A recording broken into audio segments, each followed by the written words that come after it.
velkommen til Burgas i Bulgarien. Lokaltiden her er 12 minutter over 12. Af hensyn til sikkerheden bedes du blive siddende med sikkerhedsbæltet spændt. Stil ikke håndbagage i midtergangen eller ved nødgangene.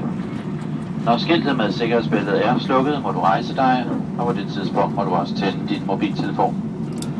Husk at være forsigtig, når du åbner bagagehylden, så der ikke falder bagage ud. Rygning er tilladt, når du er ankommet til et rygeområde. Og tjek gerne dit sæde og din stollomme en ekstra gang for personlige ejendele, så du får alting med fra flyet. Vi her i SAS og på vegne af Falk Lauritsen og Apollo vil gerne ønske jer alle en rigtig god ferie. Vi siger tak for nu og på gensyn.